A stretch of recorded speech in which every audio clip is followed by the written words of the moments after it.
ఈ దినవాక్య ధ్యానాంశం మాదిరికరమైన జీవితం. క్రైస్తవ జీవితంలో మనము తెలుసుకోవలసిన శ్రేష్టమైన సత్యం.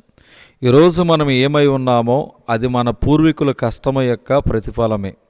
మన పూర్వీకులు తమ జీవితాలని పణంగా పెట్టి క్రీస్తు సువార్తను మనకు అందించారు. కాబట్టి ఈరోజు మనము క్రీస్తును తెలుసుకొని వెంబడించగలుగుతున్నాం.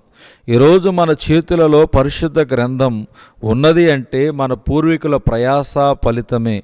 ప్రభు అయిన యేసుక్రీస్తు ఈ లోకములో జీవించినంతకాలం మనకందరికీ మాదిరికరంగాను జీవించారు.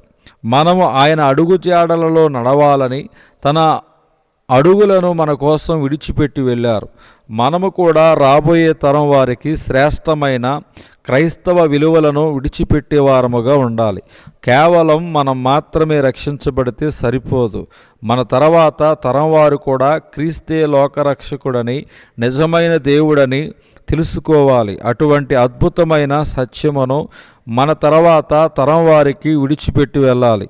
ఈ లోకములో ఉన్నంతకాలము మనము ప్రభు కోసం రోషం కలిగి జీవిస్తూ మన తర్వాత తరం కూడా అట్టి రీతిగా జీవించే విధముగాను మనము తగిన జాగ్రత్తలు తీసుకోవాలి.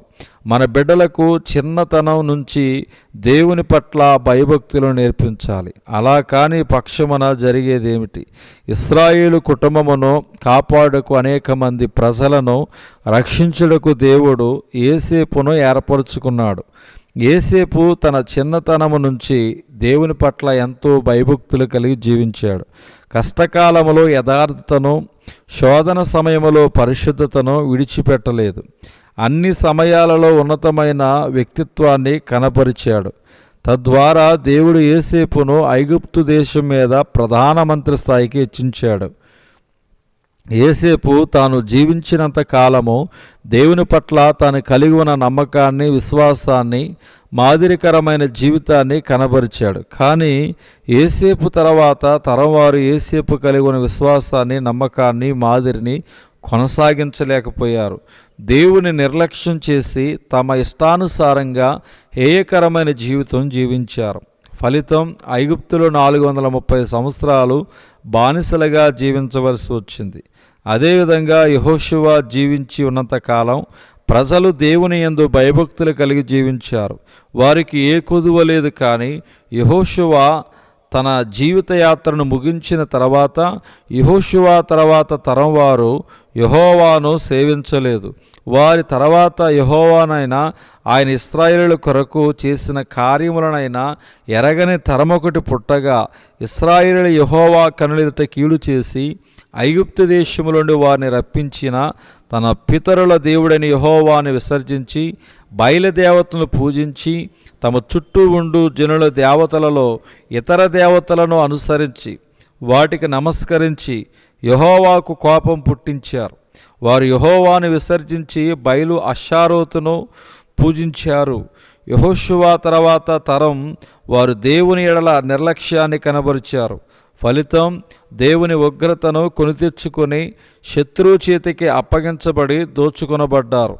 యోసేపు లాంటి గొప్ప ఆత్మీయుడు చనిపోయిన తర్వాత యోసేపు పేరైనను, యోసేపు సేవించిన దేవుడైనను జ్ఞాపకము లేనటువంటి ఒక తరం పుట్టుకొచ్చింది.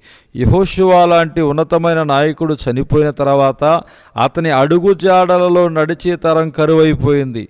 దీనికి అంతటికి కారణం ఆ తరములో ఉన్న ప్రజలు తమ బిడ్డలకు దేవుని గుర్చిన సత్యాలను తెలియపరిచే విషయంలో విఫలమయ్యారు. కాబట్టి తర్వాత తరం వారు దేవునికి దూరమయ్యారు.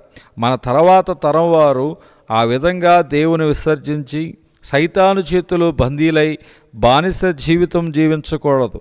కావున ఇప్పటి నుంచి మనము మన బిడ్డలను వాక్యానుసారముగా దేవుని ఎడల భయభక్తులు కలిగి జీవించే విధంగా దేవుని గూర్చిన సత్యాలను వారికి తెలియజేస్తూ ఉన్నత మార్గములో నడిపించాలి. అదేవిధంగా పరిచర్యలోనూ దేవుని సేవలోనూ ఉన్నవారు తమకు ఇవ్వబడిన పరిచర్య తమ తర్వాత తరములో కొనసాగించబడడానికి ఇప్పటి నుంచి అద్భుతమైన సేవకులను సిద్ధపరుచుకోవాలి. మన పూర్వీకులలో చాలా గొప్ప సేవ చేసిన సేవకులు ఉన్నారు. కానీ చాలా సందర్భాలలో వారి బిడ్డలు తమ తండ్రికి ఇవ్వబడిన సేవను కొనసాగించలేకపోయారు. ఉదాహరణకు డిఎల్ మూడీ అమెరికా, ఇంగ్లాండ్ దేశంలో అద్భుతమైన సేవ చేసి అనేక లక్షల మందిని రక్షణ మార్గంలోకి నడిపించారు. తన కుమారుడు రక్షించబడలేదు. చాలా కాలం దేవునికి మొరపెట్టాడట.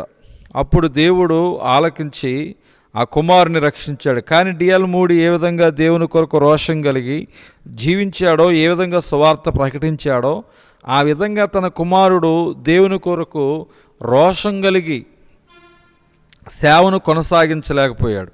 విలియం కేరీ భారతదేశానికి వచ్చి ఎంతో ప్రయాసపడి పరిశుద్ధ గ్రంథాన్ని 40 భాషల పైగా తర్జుమా చేశాడు. ఇంకా తర్జుమా చేయవలసిన భాషలు ఉన్నాయి. కావున తన కుమారుడు కొనసాగిస్తాడని ఆశించాడు, కానీ ఆ పరిచర్యను కొనసాగించడానికి తన కుమారుడు ఇష్టపడలేదు.